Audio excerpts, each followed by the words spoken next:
बोलिए श्री सद्गुरुदेव की जय, संत समाज की जय, भक्त समाज की जय।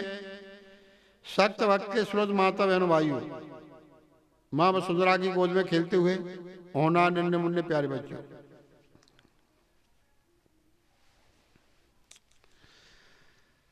तो सद्गुरुदेव क्या कहते हैं? सद्गुरु कहते हैं कि अपने शिष्य से, के शिष्य तू अपने संस्कारों को संभाल ले। संस्कारों को संभाल लेगा तो तेरा भविष्य बन जाएगा, और संस्कार को नहीं संभाल पाया तो तेरा भविष्य बिगड़ जाएगा।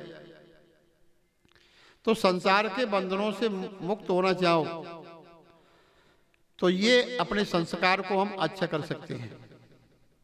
संस्कार जिसने बना लिया अपना अच्छा, वो बड़ा महान हो जाता है, और संस्कार जिसका खराब हो जाता है तो वो नरकगामी हो जाता है। तो नरकगामी से अपना अच्छा शुभ संस्कार बनाना चाहिए।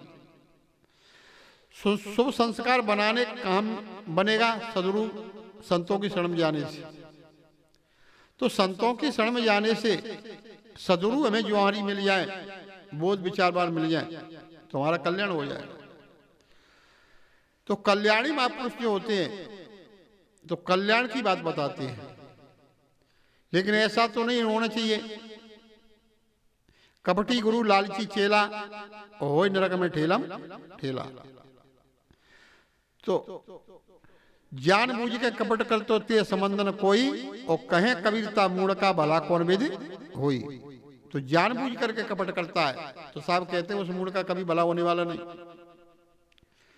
मूढ़ी आदमी होता है, सुधर भी सकता है, लेकिन जानबूझ करके मूढ़ी आदमी कभी सुधरने वाला नहीं।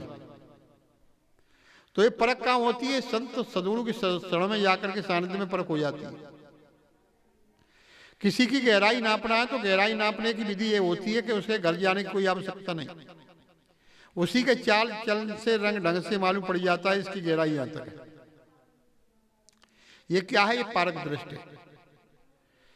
पारक दृष्टि सर्वोपर होती है। तो पारक दृष्टि से हम देखते हैं, और ये भी मालूम पड़ जाता है कि कल्याणकारी कल्याण करेगा कि नहीं करेगा, तो ये भी मालूम पड़ जाता है। तो ये चाल है। तो इस चाल को पहचानने वाले कौन है? सद्गुरु हैं। और सद्गुरु इस चाल का विवेक रूपी तराजू देते हैं। इस विवेक रूपी तराजू से इस चाल को परखो। जिन्होंने इस चाल को परख लिया वही तो धन्यवाद के पात्र होते हैं। तो हम सोचें कि वास्तव में ऐसा संस्कार बने, ऐसा संस्कार बने तो हमारा संस्कार मलिन न हो जाए, संस्कार हमारा खराब न हो जाए। संस्कार खराब हो गया तो फिर उसको कोई साफ करने वाला नहीं। तो संस्कार को बढ़िया बनाओ। जिन्होंने संस्कार को बढ़िया बना लिया तो उनका ही तो विशेषता होती है, और वो ही संसार सागर से पार हो सकते हैं। तो संस्कार बनाने से बनता है, संस्कार बिगाड़ो तो बिगड़ता है। तो इसी प्रकार से संसार में जो सद्गुरु की कोई कमी नहीं, तो सद्गुरु भी जानबूझ कर करना चाहिए। जो सूझबूझ हो, जानकार हो, लेकिन रोटी तोड़ने से सद्गुरु नहीं होते कि भोजन मिल जाएगा और हमारा जीवन निर्वाह होता रहेगा। ऐसे तो शुकर कुकर भी कर लेते, लेकिन ज्ञान की भी आकांक्षा हो। यहां पर भगवान वो महावीर स्वामी के पिता का अर्धमान नाम था पहले पिता का, लेकिन अर्धमान का अर्थ होता है जो वो महावीर स्वामी का नाम पहले अर्धमान था। अर्धमान नाम तो महावीर स्वामी के अर्धमान नाम पर यहां पर व्यंग किया गया कि अर्धमान किसे कहते हैं? अर्धमान का अर्थ होता है आकांक्षा। तो महावीर स्वामी जी ने सोचा कि आकांक्षा किसी की पूरी संसार में होती नहीं, आकांक्षा को हार मान लेना ही जीत होता है। तो पहले उनका नाम क्या कहते? हनुमान कहते पहले, फिर महावीर स्वामी पड़ा। तो अनुमान का अर्थ होता है अपने विकारों को हनन करना।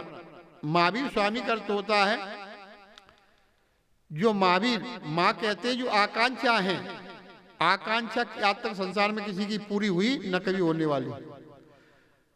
तो महावीर का अर्थ होता है फिर उनको कोई हराने वाला नहीं। जो आकांक्षाओं को अपनी जो आकांक्षा है, आकांक्षाओं से हार मान लेना, उसकी जीत होती है। हार में जीत होती है, लेकिन जीत में जीत नहीं होती है। तो इसी प्रकार से हनुमान ने फिर बाद में महावीर का अर्थ होता, माँ कहते विशेष, वीर कहते उनको हराने वाला नहीं। क्यों? कि उनने अपनी आकांक्षाओं से हार मान ली। आकांक्षाओं से हार मान लेना ही जीत होती है। संसार से हार जाना ही जीत होता है। जीत में जीत कभी नहीं होती है। किस में जीत होती है? हार में। तो अपने जो विकार हैं, विकारों से हार मान लेना ही जीत होती है। और कहो हम विकारों को भोग लें तो विकार को तुम नहीं भोग पाएंगे, विकार ही तुमको भोग जाएंगे। तो इसी प्रकार से हम सोचें कि संसार से हार मान लेना ही हमारा जीत है, तो हम संसार की आसक्ति से हार मान लेना चाहिए। सभी को तृष्णा से हार मान लेना चाहिए। कहा है कि तृष्णा है कि डांकनी ई जीवन तत्काल, ज्ञान हरे क्रिया हरे, बल वीर हरे और लाज, यश लक्ष्मी कीर्ति हरे, अरे तब मुक्त समाज। इतने घात करती है क्या? तृष्णा। तो तृष्णा ही तो डांकनी है, लेकिन हम तृष्णा भटकते हैं। तो तृष्णा की आसक्ति छोड़ देना ही हमारा जीत है। हार मान लेना ही जीत है। कोई पहलवान दो लड़ रहे हैं, वो चित्त पहले ही सही है, तो फिर बासों को लड़े हो, कोई लड़ेगा मान पहले हार मान ले। और हारा नहीं है, और तब तक कह रहा है कि आज फिर आज फिर आज, तो कभी ये तो चलता रहेगा। तो हार मान लेना जीत है। तो सब आकांक्षाओं से हार मान लेना ही अपना जीत है, तभी भी ये होगी। इन्हीं वाणी पर प्रेम से बोलिए श्री सद्गुरुदेव की जय।